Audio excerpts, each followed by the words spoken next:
out and meeting people. And if you're watching what I'm doing, you know I'm doing 2, 3, 4 events every single day throughout this entire state. How many other people do you know who are running for governor have come to North Country 3 times? Not just that, show up in a small business, not a configured town hall. Not just that, take any question. You don't. I'm out here doing this. I need your help to move my name recognition.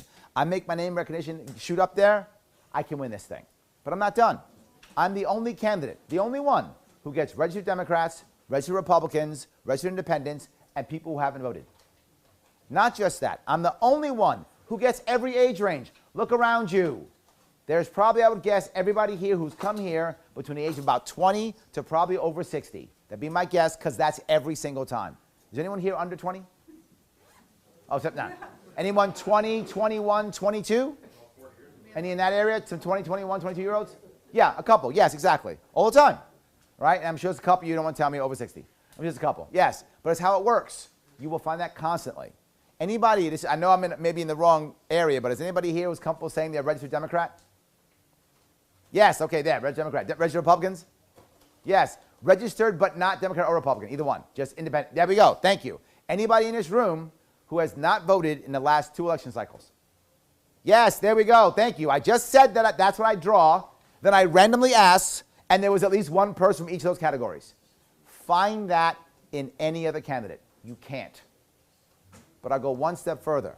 About 60 to 70% of New Yorkers don't vote. Don't vote. That's the biggest block. It's not Democrat or Republican. It's the person who doesn't vote. Those are the people I draw on all the time. Every single day, I get messages to my page, messages to Twitter, messages to my Instagram saying, Larry, I registered to vote just for you. Larry, I've never voted until you. Now I know I'm voting this time. I had someone this morning I met in, hold on, I was in Keene Valley this morning.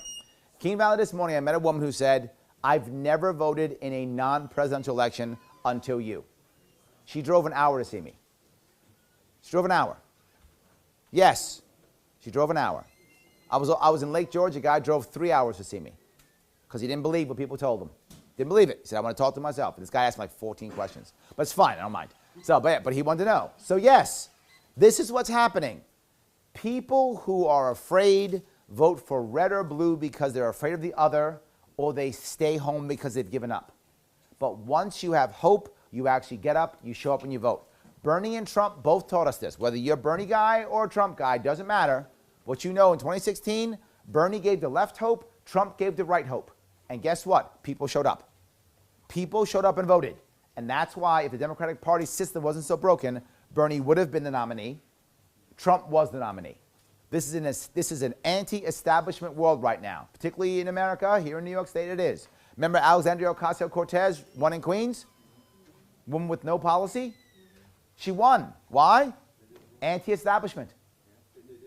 But because anti-establishment. That's why people win. I am the only anti-establishment candidate in this race. I'm the only one. The other 2 guys running, red and blue team, both of them are literally career politicians since they were 18 years old, both of them. They know nothing else. All the ideas I talk about, they could grab them. They don't. Why? They can't fathom them. They can't imagine something. Remember a couple things for people who are running. His Majesty. His entire campaign is one thing. Trump's evil. That's his entire campaign. That's it.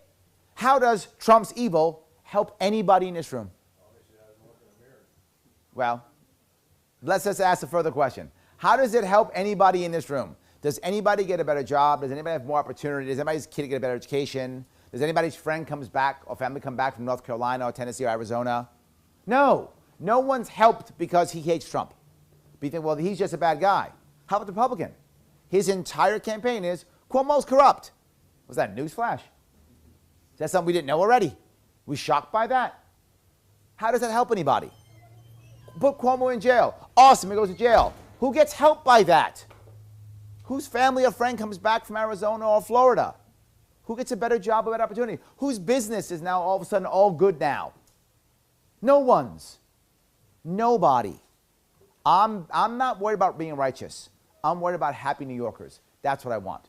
But I'll go one step further than that.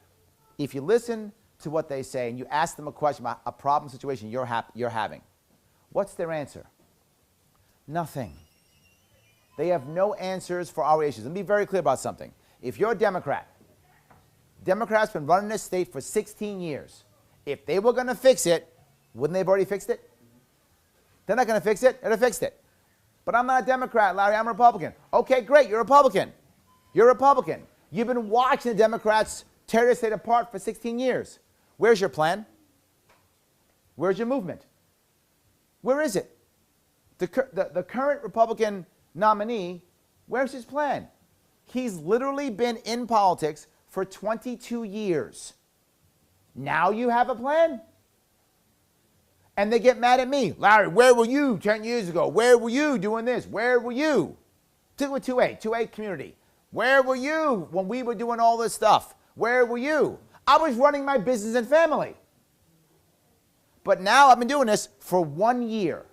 And in 1 year of doing this, I have a plan for almost everything and a movement as you see right now. What's their excuse? What's their excuse? Why in the world, as a Democrat, if you're a Democrat, why would you reward the bad behavior of how they destroyed this state in 16 years? If you're a Republican, why would you reward the bad behavior of doing nothing and standing by and watching it collapse? Why would you reward that behavior? I'm asking you to not do that. I'm asking you to not reward bad behavior.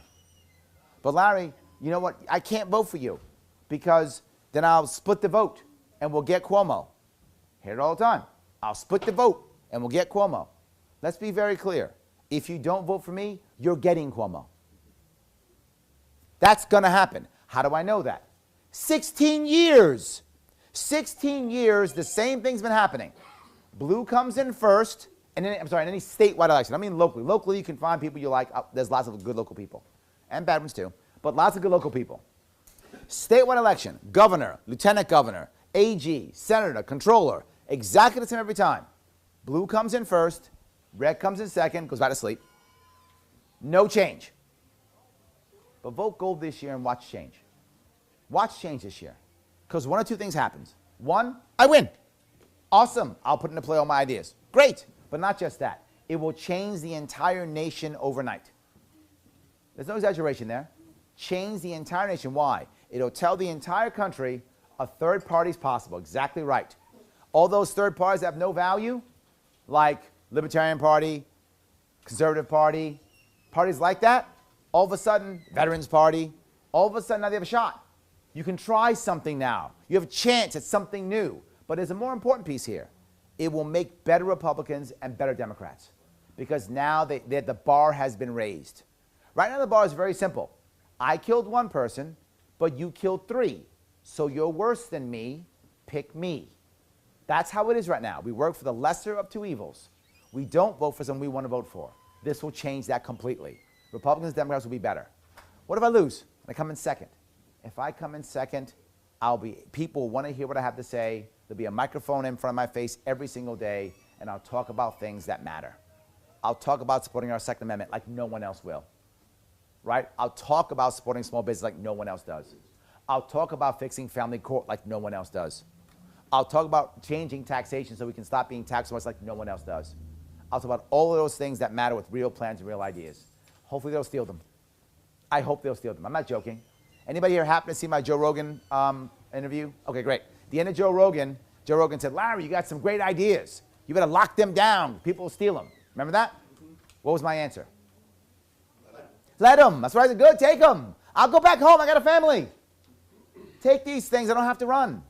Take them. I'm happy. What I'm focused about, no matter what, is always happy New Yorkers. People want to stay here. A happy New Yorker is someone who decides to stay here, keep their family here, keep their business here, retire here, spend their pension here, bring their family back from North Carolina, Florida, Arizona here. That's what I want. New York State's a wonderful, amazing, beautiful state.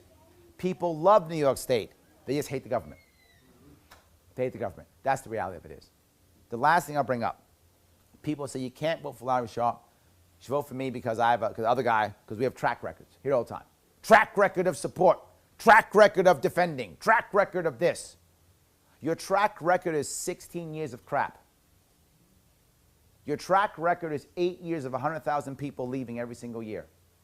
Your track record is 1 million people leaving our state. You're proud of that? Shame on you. You should be embarrassed. You should be asking for forgiveness. If I'm here 4 years from now as your governor and there's still 100,000 people leaving New York State, I will not run and I will beg for your forgiveness. And I say that openly because I have obviously failed. If that happens, I have obviously failed. I'm a business guy. I care about happy customers. If you're a business guy, you know that. If you have happy customers, they come back. You have happy customers, they stay. They tell their friends. Well, as governor, you are my customers. If you're not happy, I'm failing. It is that simple. Everything I talk about always goes back to happy New Yorkers. That is my number one priority over everything else. If you are happy, you will stay here. And if you stay here, this state will thrive. That's what I know. That's what I talk about, and that's what matters. You can tell someone tells you about a track record, they should be ashamed. And we are in a gun shop. Let me cover Second Amendment real fast on that piece. What many Republicans will tell you is, where was Larry Sharpe when we were protesting? Where was Larry Sharpe when we were doing events? Larry Sharpe was running his life. That's what he was doing. You were supposed to be doing something. And all those people who say, we did, you all failed, and you haven't even taken responsibility for your failure. Don't forget, the SAFE Act was put together by Democrats and Republicans and supported by them still to this day. Still to this day. You want someone to support the Second Amendment? It's only this guy. No one else does. No one else does. And they think somehow they deserve your vote or your support. That's what they believe. We have red flag laws that are about to be enacted in Albany right now. Red flag, you guys know what red flag laws are, right? Red flag laws getting ready to be enacted right now. And they say, we'll support your rights. Shameful. They're embarrassing. And of course, the local two-way groups who are in New York State, they hate me. They hate me. Write hit pieces on me, say bad stuff on me all the time. I mean, literally write articles on how bad Larry Sharpe is.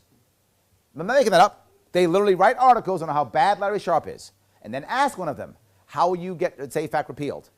They go, well, we'll chip the edges. Shame on you. And then they go off into school safety.